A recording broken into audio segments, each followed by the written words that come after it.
Now that the lockdown restrictions are being lifted for most people, I had the chance to get rid of my lockdown locks. You see, I am blessed with curly Sue hair. Big ringlets that cascade down my head.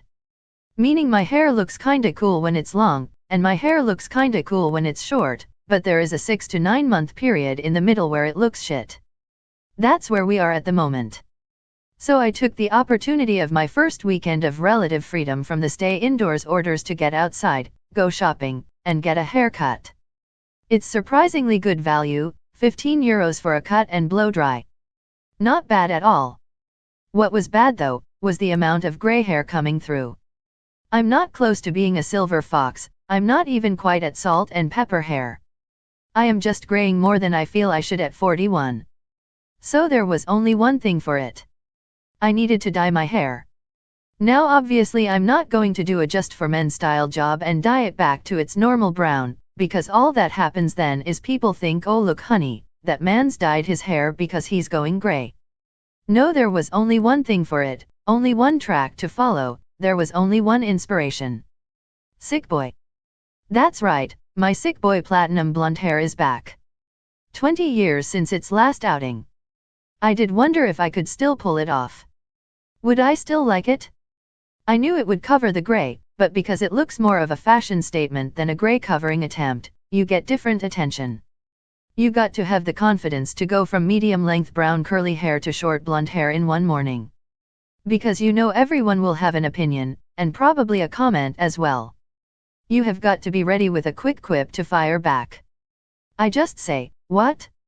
I was bored and my hair was annoying me. Curly hair is hard work. This normally makes people, straight-haired people, go, oh, okay, yeah, suppose it must be. At 11 we had a meeting where we went over the rules of the house again. It's about a 12-page document full of do's and don'ts. It's mostly common sense. No alcohol. No fake 0.00% beers and wines. No smoking indoors. Be on time for all training.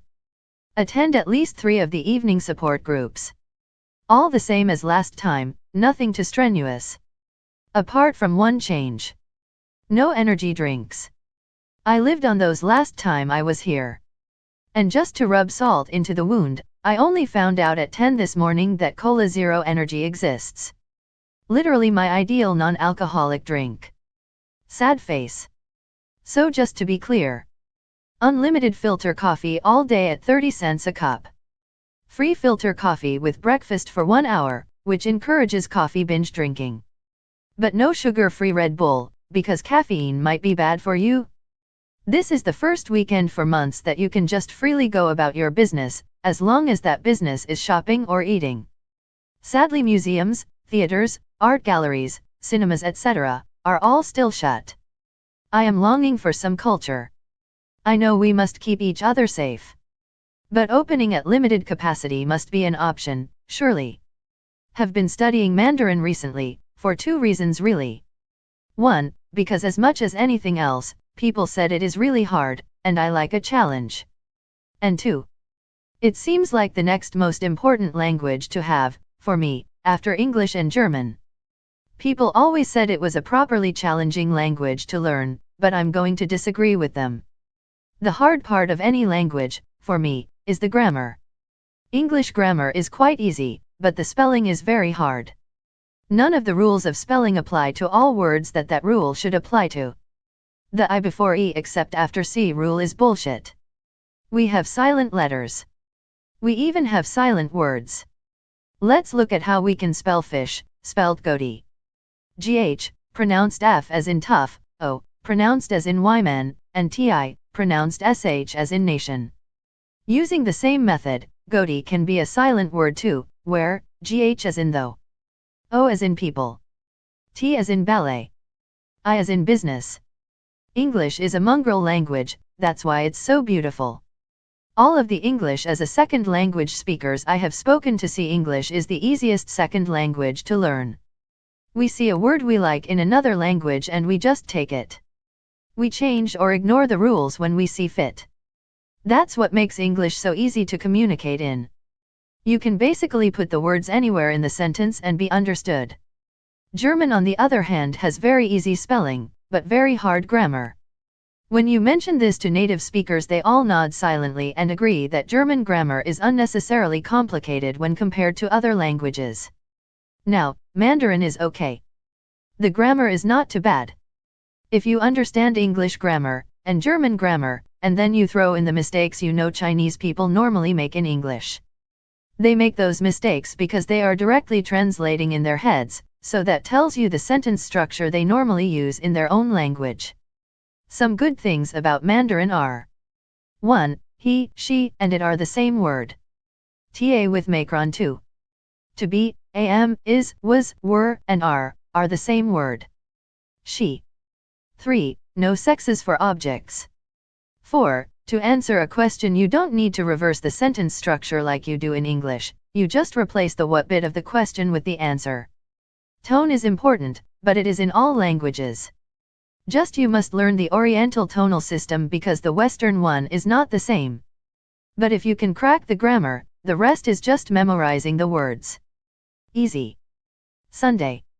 Hit the gym bright and early, to continue my attempts to get back in shape after a few months of eating and drinking shit. I feel like I'm making progress, even if you can't see it yet. I think I'm doing all the right things. Eating healthier, drinking water not alcohol, training daily. At the moment the best I can say is that I may not have a good body right now, but boy it sure can hold my organs in place. Still over 11 weeks to go until I'm released. As a wise fish once said, just keep swimming. I will leave here with a flat stomach, pax, and a rudimentary understanding of Mandarin, or I will die trying. General Zed and I are getting on really rather well. He's a very friendly chap once you get to know him.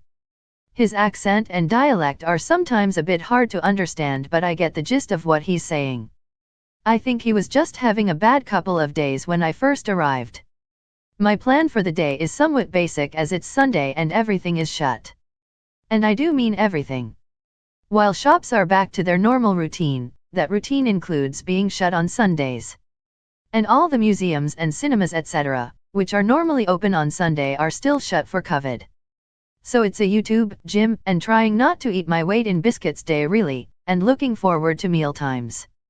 Speaking of mealtimes, I was the most surprised man in Salzburg when I arrived in the dining hall to find Bubba from the CDK sitting in the middle at a table in the middle of the room.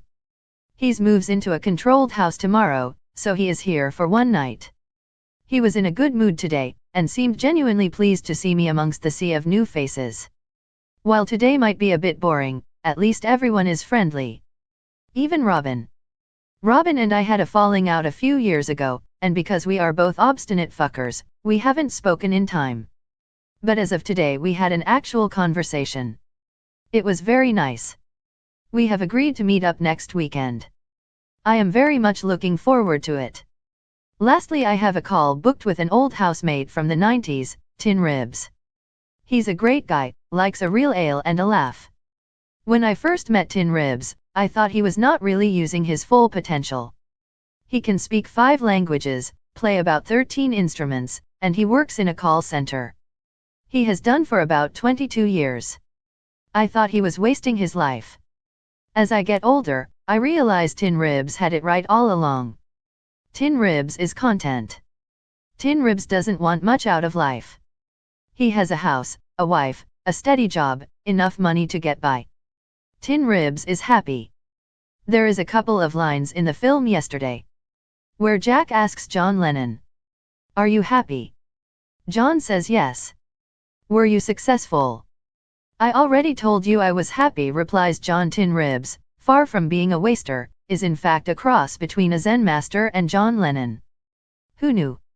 We are still close friends 22 years later, and will be for life.